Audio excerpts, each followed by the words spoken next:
Welcome to dream 247। अब होंगे सपने साकार। मैं हूं आपका अपना बाबू भैया और हम पढ़ने वाले हैं आज भारतीय राज्य व्यवस्था।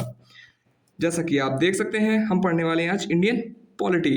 अब इंडियन पॉलिटी में हम क्या क्या पढ़ने वाले हैं वो आपके सामने सब कुछ दिख रहा है, जैसे कि भारत का संवैधानिक विकास, संविधान के स्रोत, संविधान के प्रमुख भाग, संविधान में अनुच्छेद, अनुसूची, संविधान की प्रस्तावना और सारी चीजें जो कि होने वाली है आपकी कॉम्पिटिटिव एग्जाम के लिए सबसे इंपॉर्टेंट, जैसे कि आपका UP police, SI, RO, ARO, UPP, CS, SSC, इन सभी तमाम एग्जामों के लिए सबसे बेहतरीन और बढ़िया है ना, जिसको हम पढ़ने वाले हैं। और इसमें हम लोग सारी चीज़ें डिटेल में नहीं पढ़ेंगे, बल्कि हम लोग इसमें पढ़ेंगे सारा पॉइंटर्स में, जिससे आपको याद रहे और एग्जाम के लिए आप सही से प्रिपेयर कर पाएँ। तो सबसे पहले हमारा टॉपिक रहने वाला है भारत का संवैधानिक विकास। चलिए देखते हैं क्या है भारत का संवैधानिक विकास। सबसे पहले देखते हैं कि संविधान क्या होता है ना। क्या होता है संविधान? नियमों अथवा कानूनों का वह संग्रह जिसके आधार पर किसी देश का शासन संचालित किया जाता है। भारत का भी अपना एक संविधान है। भारतीय संविधान के विकास को भारत में कंपनी के शासन तथा ब्रिटिश काउन के शासन के तहत निर्मित अधिनियमों के विकास के रूप में समझा जा सकता है। ईस्ट इंडिया कंपनी के शासन हेतु पारित ब्रिटिश संसदीय अधिनियम, जो कि आपका था 1773 से 1853, इसमें कुछ एक्ट आए हुए थे जिनके तहत ये सारी कंपनियां अपना जिसमें कंपनी अपना अधिनियम लाई हुई थी। जैसे कि पहला उनका था रेगुलेटिंग एक्ट था, ये आपका 1773। उसके बाद पिट्स इंडिया एक्ट था 1784। उसके बाद आया है चार्टर एक्ट जो कि आपका 1793। उसके बाद है फिर एक और आया चार्टर एक्ट जो कि आया 1813। उसके बाद फिर से एक चार्टर एक्ट आया जो कि 1833। उसके बाद फिर से एक चार्टर एक्ट आता है जो कि आया आपका 1853 में। उसके बाद आता है ब्रिटिश ताज के शासनाधीन पारित अधिनियम, मतलब कि इस समय जो ब्रिटिश सरकार थी उनका जो शासन जो था, ब्रिटिश सरकार का जो ताज यानी जो ब्रिटेन में जो भी चल रहा था उनके हिसाब से सारी चीज़ें फिर और भी ज़्यादा तरीके से जो डेवलप की गई, मतलब प्रॉपर तरीके से उन्होंने सारी चीज़ें जब हैंडल कर ली हैं। तो उस समय इनका आया है ये 1858 का भारत शासन अधिनियम।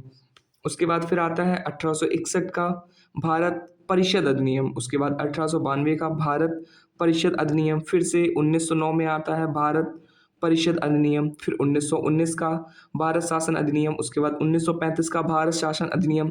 उसके बाद आता है 1947 का भारतीय स्वतंत्रता अधिनियम। इस समय जो अधिनियम आया था उसमें उन्होंने ये बताया गया कि अब भारत जो है स्वतंत्र हो गया। तो इसमें कुछ जो इम्पोर्टेंट हैं वो हम लोग देखते हैं। सबसे पहले कौन सा आता है?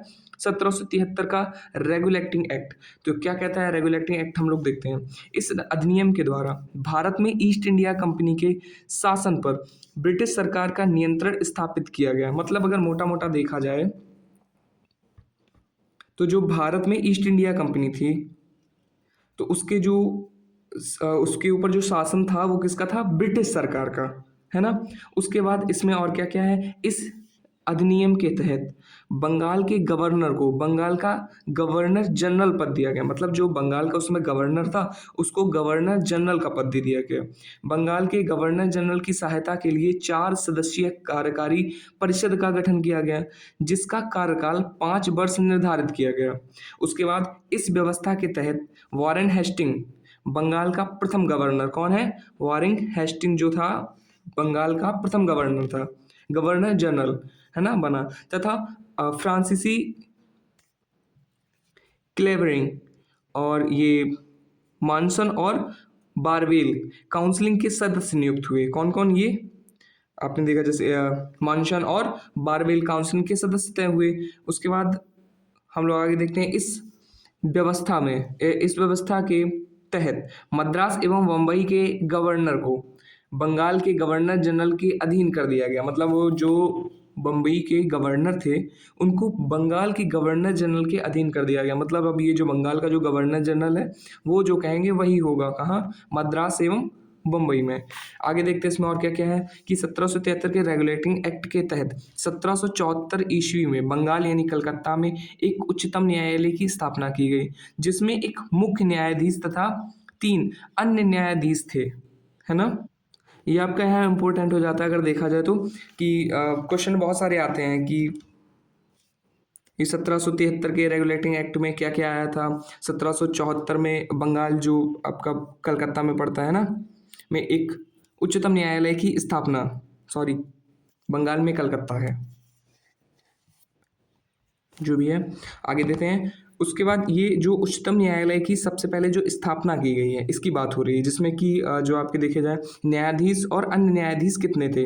ऐसा 2016 में आपका आया था ARO में, और UPPCS में आया था आपका 2010 में, ये है ना। आगे देखते हैं, ये नोट में नो दिया है, इस उच्चतम न्यायालय के प्रथम मुख्य न्यायाधीश एस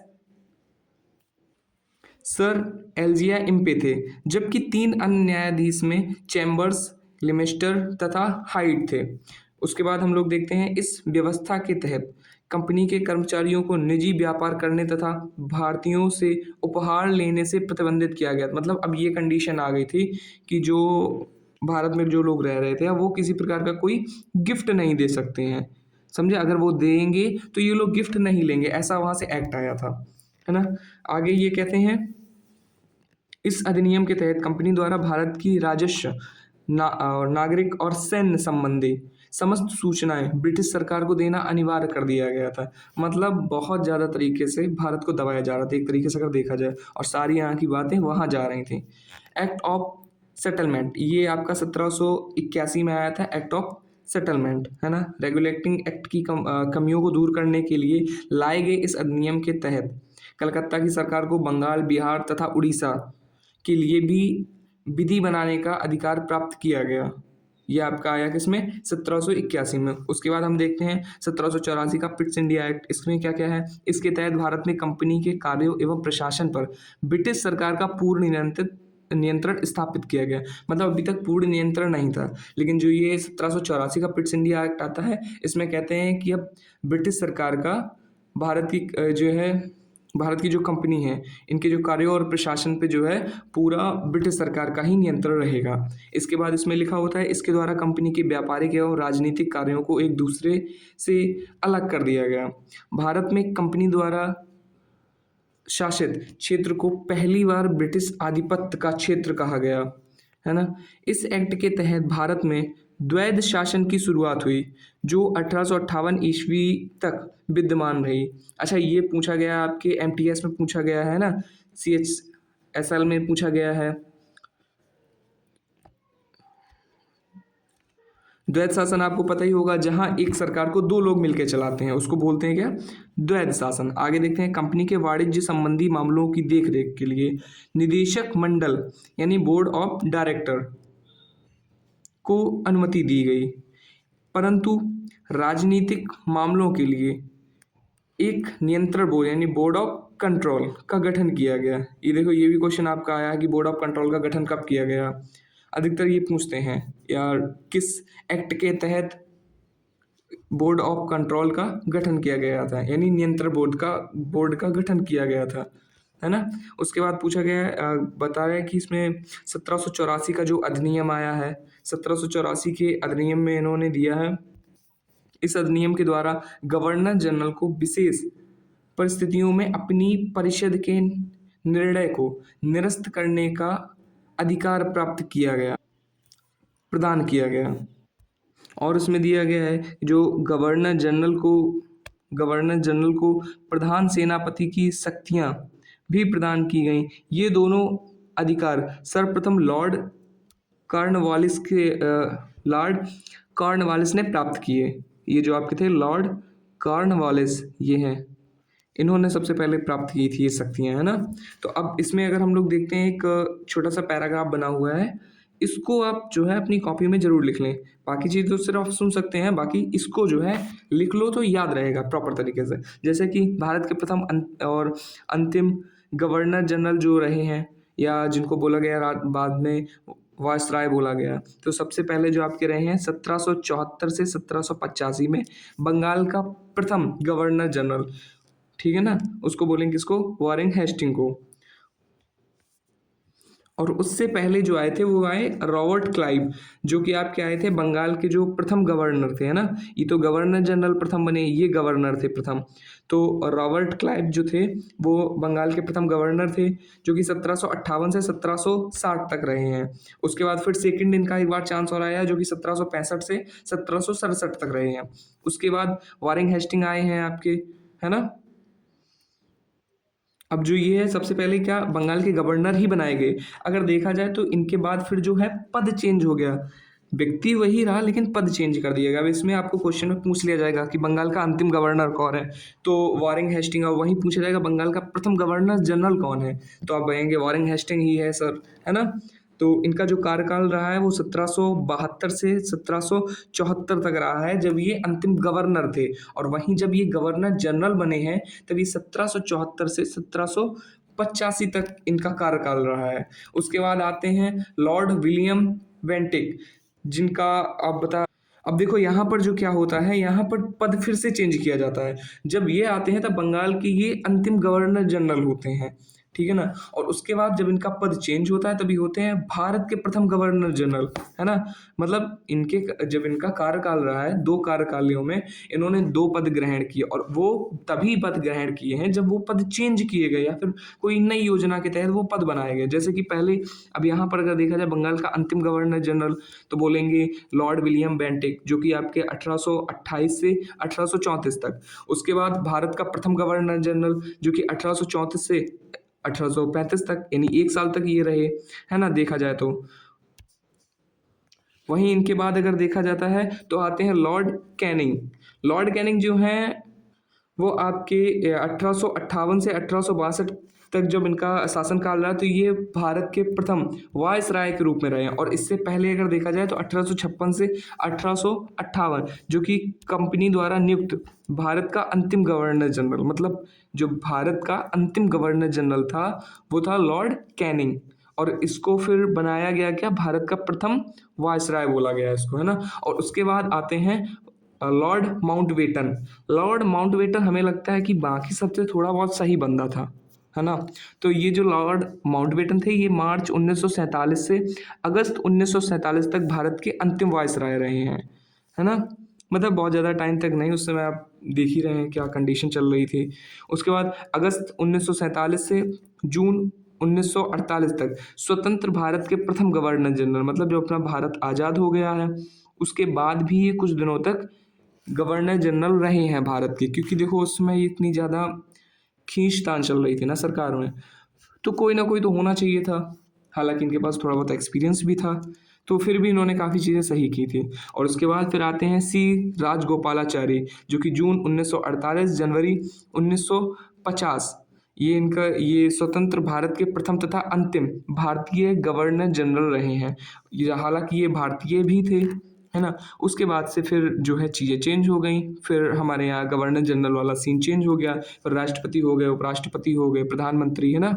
अब उसके बाद जो आता है आपका चार्टर एक्ट 1793 का। अब इसमें क्या है, चार्टर एक्ट 1993 को ईस्ट इंडिया कंपनी अधिनियम 1793 के नाम से भी जाना जाता है। मतलब जो आपका ये चार्टर एक्ट है, इसको हम लोग बोल सकते हैं 1993 का जो एक्ट है, डायरेक्ट सीधे ऐसे बोल सकते हैं, है ना। और उसके बाद इस अधिनियम के तहत कंपनी के अधिकार को 20 वर्ष के लिए बढ़ा दिया गया। ये आपका उत्तराखंड के पीसीएस 2016 में आया है ना, कि कितने साल के लिए जो आपका चार्टर एक्ट था उसको बढ़ा दिया गया था, किस अधिनियम के तहत बोल सकते हैं ना। उसके बाद आता है 1813 का चार्टर एक्ट। इसके द्वारा कंपनी के भारतीय व्यापार के एकाधिकार को समाप्त कर दिया गया।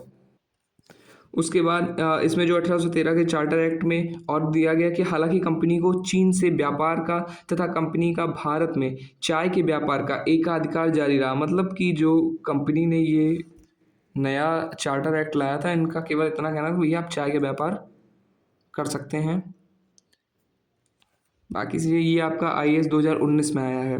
उसके बाद इस अधिनियम के तहत भारत में शिक्षा के विकास एवं विस्तार के लिए 1 लाख रुपए प्रतिवर्ष खर्च करने की व्यवस्था की गई। उसके बाद आता है आपका 1833 का चार्टर एक्ट, है ना। इस एक्ट के तहत बंगाल के गवर्नर जनरल को संपूर्ण भारत का गवर्नर जनरल बना दिया गया, जैसा कि आपने अभी पहले ही पढ़ा हुआ था, है ना। दिखाते हैं आपको। यहाँ पर भारत का प्रथम गवर्नर जनरल जो कि हमने पढ़ा था कौन, लॉर्ड विलियम बेंटिक। कौन था, लॉर्ड विलियम बेंटिक। ये 1833 का जो चार्टर एक्ट आया था उसी के तहत बनाया गया था। कौन, जो बंगाल के गवर्नर जनरल को भारत का गवर्नर जनरल, समझे। इसके द्वारा कंपनी के समस्त व्यापारिक कार्य समाप्त कर दिए गए तथा भविष्य में उसे केवल राजनीतिक कार्य ही करने थे। मतलब अब ये जो व्यक्ति हुआ है, यानी भारत का जो गवर्नर जनरल है, इसको व्यापार से कोई मतलब नहीं है। अभी बंदा जो भी देखेगा क्या, राजनीतिक वाला जो एरिया है उसको देखेगा। इसके तहत और है, गवर्नर जनरल की परिषद में एक कानून सदस्य यानी चौथा सदस्य को सर्वप्रथम मैकाले जिनको जो हुए हैं उनको शामिल किया गया।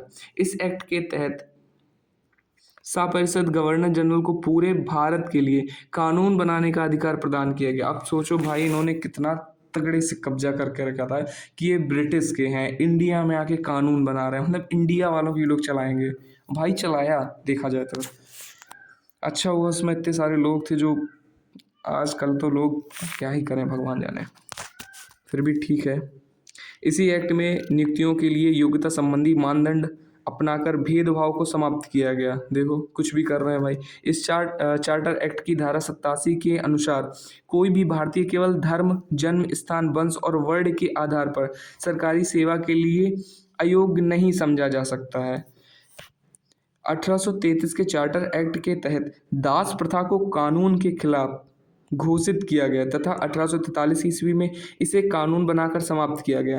अब देखा जाए तो ये लोग खुद ही ये सारी चीज़ें करते थे, लेकिन एक्ट किसके लिए बनाया गया था, ये बनाया गया था भारतीयों के लिए, समझे, उनको दबाने के लिए। हालांकि देखो किया सही था, लेकिन अगर तुम एक्ट बना रहे हो और खुद भी वही चीज़ें कर रहे हो तो ये चीज़ गलत है ना। ये लोग लेकिन वही करते थे भाई, खुद के इनके दास होते थे, सारी चीज़ें होती थी, लेकिन जो इंडियन है वो ऐसा नहीं कर सकते थे, है ना। इसके तहत भारतीय कानूनों में समेकन और संहिताकरण के लिए एक विधि आयोग की स्थापना हेतु प्रावधान किया गया। बाकी ये फिर उसके बाद आता है 1853 का चार्टर एक्ट। इसके द्वारा कार्यपालिका तथा विधायी शक्तियों को पृथक करने की व्यवस्था की गई। विधि निर्माण हेतु इस व्यवस्था के तहत भारतवर्ष के लिए एक पृथक विधान परिषद की स्थापना की गई। 1853 के चार्टर एक्ट के तहत सिविल सेवाओं की भर्ती एवं चयन हेतु खुली प्रतियोगिताओं का शुभारंभ किया गया। मतलब अब यहाँ सिविल सेवा यानी यूपीएससी जो आप देखते हैं ना, यूनियन पब्लिक सर्विस कमीशन, यहाँ 1853 से के जो चार्टर एक्ट के तहत जो है सिविल सेवाओं की भर्ती एवं चयन हेतु खुली प्रतियोगिताओं का शुभारंभ किया गया था। अब उसके बाद हम लोग देखते हैं 1858 का जो भारत शासन अधिनियम आया था। क्या आया था इसमें, देखते हैं हम लोग। 1857 के प्रथम स्वतंत्रता संग्राम के उपरांत ब्रिटिश सरकार द्वारा 1858 का भारत शासन अधिनियम पारित किया गया, है ना। इस अधिनियम को act for the better government of India के नाम से भी जाना जाता है। कौन है, act for the better government of India. इस अधिनियम द्वारा कंपनी के शासन को समाप्त कर भारत के शासन को ब्रिटिश ताज के अधीन कर दिया गया। मतलब अब देखो इन्होंने लाया था, इससे पहले वाला आप देख सकते हैं कि 1833 का जो चार्टर एक्ट आया था, ये वाला दास वाला, वो वहाँ ख़त्म करके यहाँ स्टार्ट कर रहे हैं।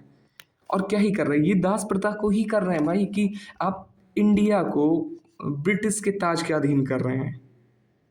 सीधा फंडा तो इनका वही था, है ना। गजब टोपीबाज आदमी थे लोग। 1784 के पिट्स इंडिया एक्ट द्वारा लागू द्वैध शासन प्रणाली को भी समाप्त कर दिया गया। अब द्वैध शासन प्रणाली यहाँ क्यों समाप्त की पता है, इसका मेन कारण ये था कि देखो उस समय जो राजा हुआ करते थे तो उनके बीच पहले ये घुस गए, अब घुस गए उनको खत्म कर दिया। अब जब राजा ही नहीं है तो आप द्वैध शासन क्या ही करेंगे, अब सीधा सीधा शासन ये लोग कर रहे हैं ना। द्वैध शासन तो तब होता जब आपके सामने वाला भी बलशाली है, आप उसको पहले खत्म कर दे रहे हैं उसके साथ रह के, उसके बाद आप खुद उस पर कब्जा करें, सिंपल सी बात, आप ये हटा ही देंगे। उसके बाद भारत के गवर्नर जनरल को अब भारत के वायसराय के नाम से जाना जाने लगा, जो कि भारत में ब्रिटिश क्राउन यानी ताज का प्रत्यक्ष प्रतिनिधि होता था। लॉर्ड कैनिंग भारत का प्रथम वायसराय बना। कौन, लॉर्ड कैनिंग। जैसे कि हम लोगों ने ये पढ़ा था, लॉर्ड कैनिंग ये यहाँ पे बैठा है, बहुत दुष्ट था ये, है ना। 1858 के भारत शासन अधिनियम द्वारा भारत के राज्य सचिव पद का सृजन किया गया, जिसमें भारतीय प्रशासन का संपूर्ण नियंत्रण की शक्ति निहित की गई। उसके बाद 1861 का भारतीय परिषद अधिनियम आया। इसके द्वारा कानून बनाने की प्रक्रिया में भारतीय प्रतिनिधियों को शामिल करने की शुरुआत हुई। मतलब 1861 में जब ये इतना सारा बवाल हो गया ना, मंगल पांडे वगैरह ये सारा जो हुआ था ना, उसके बाद फिर लोगों ने सोचा कि हाँ, कुछ किया जाना चाहिए, कुछ भारतीयों को भी इकट्ठा कर लें ताकि हमें इतनी ज़्यादा परेशानी ना हो, इसलिए उन्होंने किया। तो फिर उसमें क्या था, 1862 में लॉर्ड कैनिंग द्वारा 3 भारतीय, बनारस के राजा और पटियाला के राजा और सर दिनकर राव को विधान परिषद में मनोनीत किया गया। ये लोग उसमें काफ़ी बलशाली थे। वायसराय को आपातकाल में विधान परिषद की सलाह के बिना ही अध्यादेश जारी करने की अनुमति प्रदान की गई, जिसकी अवधि 6 माह होती थी। मतलब अध्यादेश, सब कुछ बंद, जैसा चाहेंगे वैसा करेंगे लोग। इस अधिनियम द्वारा वायसराय को नए प्रांतों की स्थापना तथा उनकी सीमाओं में परिवर्तन का अधिनियम भी प्राप्त हुआ। वायसराय को प्रांतों में विधान परिषद की स्थापना की शक्ति प्रदान की गई। 1862 में बंगाल, 1866 में उत्तर पश्चिम सीमा प्रांत तथा 1897 में पंजाब विधान परिषद का गठन किया गया। मतलब इन्होंने इतना सारा बवाल कर दिया कुल मिला के। चलो आगे देखते हैं। उसके बाद आता है आपका 1892 का भारतीय परिषद। जैसा कि आगे हम देखते हैं, 1892 का भारतीय परिषद अधिनियम। इसके द्वारा एक सीमित एवं अप्रत्यक्ष निर्वाचन प्रणाली की शुरुआत की गई। मतलब इसमें जो अप्रत्यक्ष निर्वाचन यानी चुनाव वगैरह रहेगा किसमें, 1892 में। केंद्रीय विधान परिषद के भारतीय सदस्यों को वार्षिक बजट पर बहस करने तथा सरकार से 6 दिन पूर्व नोटिस पर प्रश्न पूछने का अधिकार भी दिया गया। मतलब थोड़ा थोड़ा जो है चीज़ें सही होने लगी। सही क्या, वो मूर्ख बना रहे थे एक तरीके से। परंतु पूरक प्रश्न पूछने तथा मतदान का अधिकार नहीं था। अब देखिए क्या ही मतलब हुआ, क्या मतदान मतदान का अधिकार नहीं है, हैं, और उसके बाद कि पूरक प्रश्न का अधिकार नहीं है। उसके बाद है सीमित अर्थों में निर्वाचन पद्धति का आरंभ किया जाना इस अधिनियम की महत्वपूर्ण विशेषता थी। उसके बाद आता है 1909 का भारत परिषद अधिनियम। इसे मॉर्ले मिंटो सुधार के नाम से भी जाना जाता है। लॉर्ड मिंटो तत्कालीन वायसराय तथा जॉन मॉर्ले राज्य सचिव थे। इस अधिनियम के द्वारा भारतीयों को विधि निर्माण तथा प्रशासन दोनों में प्रतिनिधित्व प्रदान किया गया। पहली बार किसी भारतीय को वायसराय की कार्यपालिका परिषद से जोड़ने का प्रावधान किया गया। सत्येंद्र प्रसाद सिन्हा वायसराय की कार्यपालिका परिषद के प्रथम भारतीय सदस्य बने। उन्हें विधि सदस्य के रूप में शामिल किया गया है। ये रहे अभिवन सत्येंद्र प्रसाद सिन्हा। इस अधिनियम के केंद्रीय तथा प्रांतीय विधायी शक्ति को बढ़ा दिया। परिषद के सदस्यों को बजट एवं लोकहित के विषयों की विवेचना करने, प्रस्ताव लाने तथा अन्य जो प्रश्न थे प्रश्न पूछने साथ पूरक प्रश्न करने का अधिनियम दिया गया। उसके बाद इस अधिनियम द्वारा मुसलमानों के लिए सांप्रदायिक प्रतिनिधित्व तथा अलग निर्वाचन क्षेत्रों की स्थापना भी की गई। ये आपका आया है MPPCS में, है ना। ये आपका 2019 और 2017 में क्वेश्चन आया है। मतलब 2 बार क्वेश्चन आया है मेनली। इसके बाद है इसने सांप्रदायिकता को वैधानिक रूप से प्रदान किया। लॉर्ड मिंटो को सांप्रदायिक निर्वाचन के जनक के रूप में भी जाना जाता है। उसके बाद आता है 1919 का भारत शासन अधिनियम। इसे मॉन्टेग्यू चैम्सफोर्ड सुधार के नाम से भी जाना जाता है। इस समय मॉन्टेग्यू भारत का राज्य सचिव जबकि चैम्सफोर्ड भारत का वायसराय था। चैम्सफोर्ड, है ना। प्रांतों में आंशिक उत्तरदायी शासन तथा द्वैध शासन की स्थापना की गई। द्वैध शासन प्रणाली का जनक लियोनेल कार्टिस था। कौन? Lionel Curtis. लियोनेल कार्टिस भी बोल सकते हो उसको। प्रांतीय विषयों को 2 भागों यथा हस्तांतरित और आरक्षित में बांटा गया। ये आपके IAS का क्वेश्चन रहा, 2022 में आया था प्री में। बाकी हम लोग देखते हैं, बहुत बड़ा है, बाकी कोई खास नहीं है। जो इम्पोर्टेंट है उसको हम लोग देख लेते हैं ना। जैसे कि आपका ये वाला आया है 2023 में कि इस अधिनियम के तहत भारतीय रियासत जो थी ना, उनके लिए 120 सदस्यों वाली चैम्बर ऑफ प्रेजेंस यानी नरेंद्र मंडल की व्यवस्था की गई। उसके बाद जो 1935 का भारत शासन अधिनियम आया था, उसमें यह विस्तृत दस्तावेज था जिसमें 321 अनुच्छेद और 10 अनुसूचियां थीं। इसमें प्रस्तावना का अभाव था, मतलब प्रस्तावना इसमें नहीं थी। ये एक विस्तृत दस्तावेज था। इस अधिनियम द्वारा अखिल भारतीय संघ की स्थापना का प्रावधान किया गया, जिसे ब्रिटिश भारतीय प्रांत तथा कुछ भारतीय रियासतों को मिलाकर स्थापित किया गया था। उसके बाद देखते हैं, उसके बाद आया था जो 1935 के भारत शासन अधिनियम के तहत प्रांतों में द्वैध शासन की व्यवस्था समाप्त करने करके केंद्र में द्वैध शासन लागू किया गया तथा प्रांतों को स्वायत्तता प्रदान की गई। उसके बाद कुछ प्रांतों में द्विसदनात्मक व्यवस्था की गई, है ना। उसके बाद इस अधिनियम के तहत वर्ष 1937 में एक संघीय न्यायालय की स्थापना की गई। अब यहाँ पर जो है संघीय न्यायालय की व्यवस्था की गई। इसका 1935 का जो अधिनियम आया था ना, भारत शासन अधिनियम बोला गया उसको। उसके बाद आता है 1935 के भारत शासन अधिनियम द्वारा बर्मा को ब्रिटिश भारत से पृथक कर दिया गया तथा दो नए प्रांत सिंध और उड़ीसा का निर्माण हुआ। मतलब यहाँ सिंध और उड़ीसा को अलग अलग बनाया गया था, है ना। उसके बाद ये आपका आया है CHSL में, जो कि 2023 का आपका रहा है, पेपर एग्जाम रहा है उसमें। तो भारत का वर्तमान संवैधानिक ढांचा जो काफ़ी हद तक वर्ष 1935 के अधिनियम पर आधारित है। उसके बाद हम देखते हैं 1947 का भारतीय स्वतंत्रता अधिनियम। इसमें बहुत ज़्यादा क्वेश्चन से नहीं आए हैं, लेकिन हाँ फिर भी हम देख सकते हैं कि इसने भारत में ब्रिटिश राज समाप्त कर अब अविभाजित भारत का विभाजन कर दो स्वतंत्र अधिराज्यों यानी डोमिनियन स्टेट यानी भारत तथा पाकिस्तान की स्थापना की। ये 1947 में जो भारतीय स्वतंत्रता अधिनियम आया था, सब बेकार ही था, क्या ही अच्छा था इसमें। इसने दोनों अधिराज्यों की संविधान ये जो सभाओं को अपने देश का संविधान बनाने और उसके लिए किसी भी देश के संविधान को अपनाने की शक्ति दी। भारतीय स्वतंत्रता अधिनियम 1947 के ने 15 अगस्त 1947 को भारत को स्वतंत्र एवं संप्रभु राष्ट्र घोषित किया था। ये आपका क्या 1947 का जो भारतीय स्वतंत्रता अधिनियम आया था उसमें। उसके बाद फिर आता है संविधान का निर्माण, यानी भारतीयों की ओर से संविधान सभा की सर्वप्रथम मांग जो इसमें मई 1934 में रांची में स्वराज पार्टी ने की। किसने? स्वराज पार्टी ने की थी।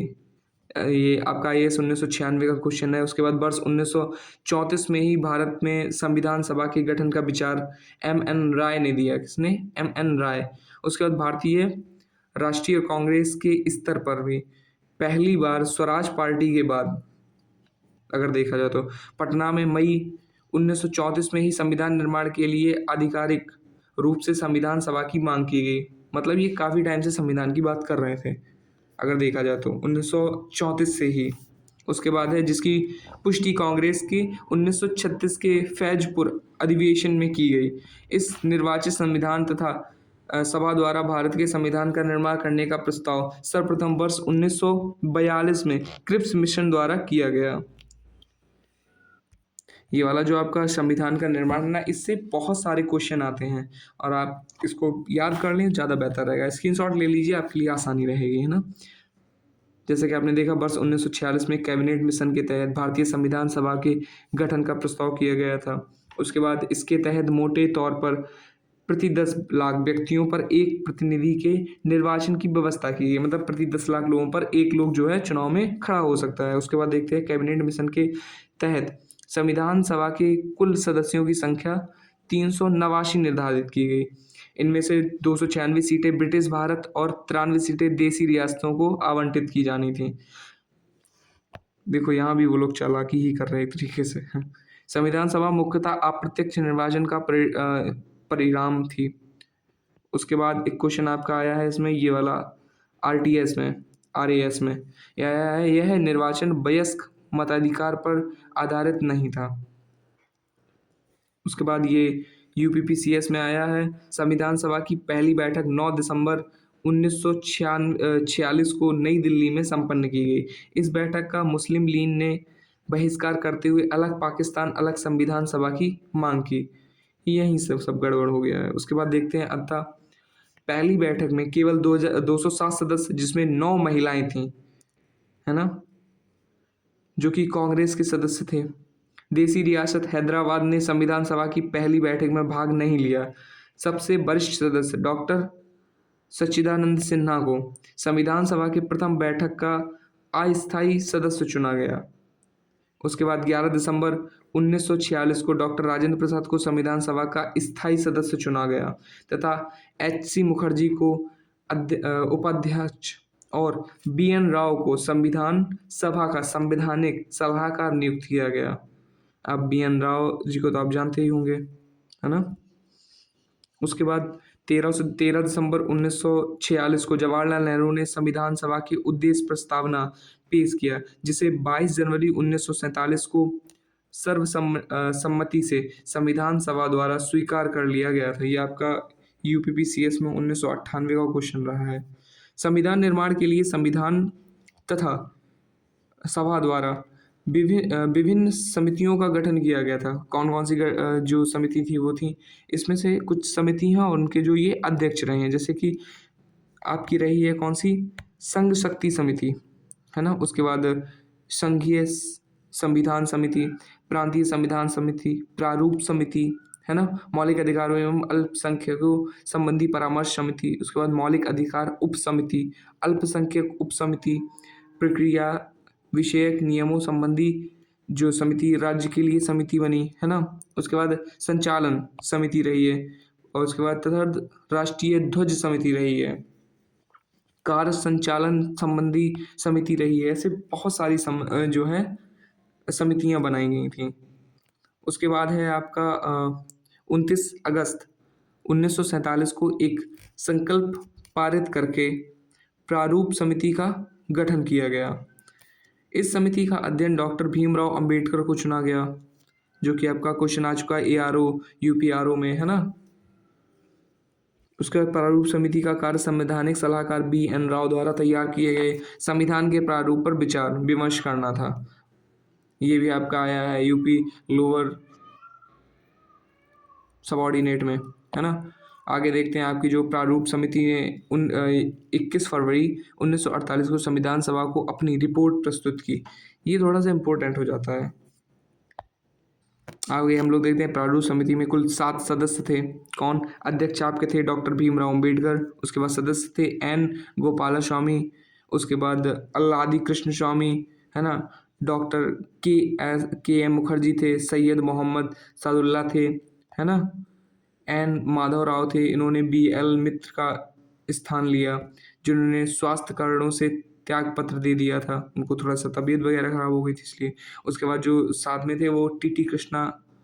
कृष्णामाचारी थे, जो कि 1948 में डी.पी. खेतान की मृत्यु के बाद उनकी जगह पर आए थे।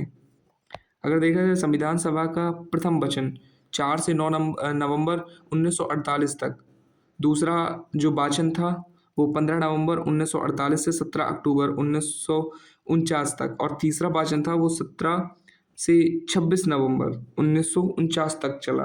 भारतीय संविधान के निर्माण और उसके अंगीकृत होने तक कुल 11 अधिवेशन यानी कुल अवधि 165 दिन हुए थे, जिनमें से 114 दिन संविधान के प्रारूप पर विचार किया गया था। 11वें अधिवेशन के अंतिम दिन 26 नवंबर 1949 को संविधान सभा द्वारा संविधान को अंगीकृत किया गया था।